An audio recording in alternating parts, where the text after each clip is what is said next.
This is Kate from Jumpstart Insurance. She's really eager to come pitch. So. Yeah. I didn't even let him get on stage because I wanted Bob to be the one that I followed because he's such a tough act to follow. I wanted to capitalize on his energy. And also, thank you to the panel, because that was like a half-hour setup to what we do, which is originate parametric cover. So Jumpstart helps individuals weather the economic shock of a natural disaster. We're parametric earthquake coverage starting in California. And I do have a few comments about what we're doing and our product, but I also realize that I'm the last person standing between you and cocktails. So on Matt's comment, I'm going to spice it up a little bit and provide some food for thought. Okay, so for those of you who don't know, 9 out of 10 Californians choose to go without earthquake coverage, and that's one of the reasons that makes it a pretty good candidate for parametric, because it's not a substitute for what people are already buying. So Jumpstart delivers. The reason the 9 out of 10 is not necessarily because of lack of appetite. There's plenty of folks out there who say, I want something, I want a first layer, I want something that's affordable. And so Jumpstart is delivering what the customers are asking for, so that folks like Natalie and Adam, which are on the upper left there, who are millennials, who are renters, will be able to have something that helps them land on their feet, get a little bit of liquidity to meet their expenses, to jumpstart their recovery after an earthquake. And the product works like this. The trigger occurs. It's defined by an independent third party, which is the U.S. Geological Survey. If you're in the trigger zone, you receive a small amount, a $10,000 payment, which is just enough to cover a first couple of months of expenses, but is a meaningful enough amount for enough people to make the difference between whether you stay here and tough it out or whether you move to Reno or to Hawaii. No, just kidding, not Hawaii.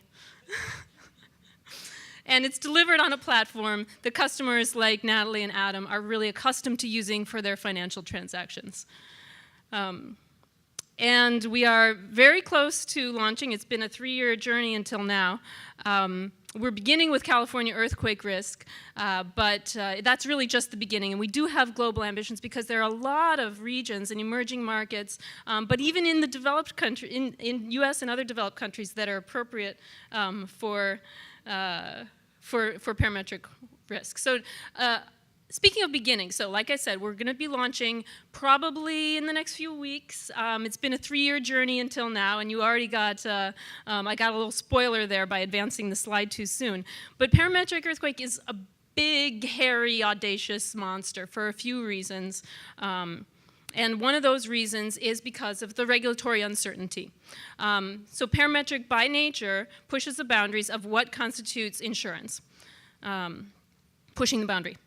The other reason is that earthquake in particular requires a big pot of money all at once. There's the big pot of money.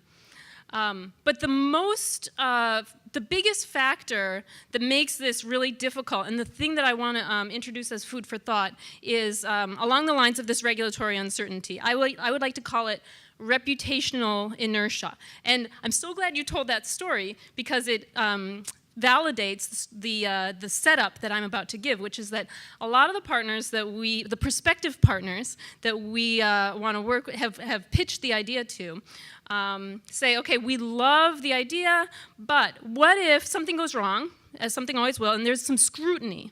So here the elephant is the incumbent, and the startup is the raven. And so they look at the raven, they look at the startup, and they say, okay, we're going to make some comments here to the raven. But then they see, okay, what about all the rest of this business that the incumbent, that the startup's partner is doing? So the question is, how do we protect the elephant? How do we create a safe zone for the innovation to occur without putting all the rest of the business that the incumbent owns, all the rest of the incumbent's business, at risk? And so I like the idea of a sandbox, but we have to make sure to inoculate it from the scrutiny so that the regulatory or consumer or press scrutiny that occurs is not leaking into the other profitable areas of business of the incumbent. And so that's the grand challenge that I would love to have some conversations about and to provide as food for thought for the cocktail hour.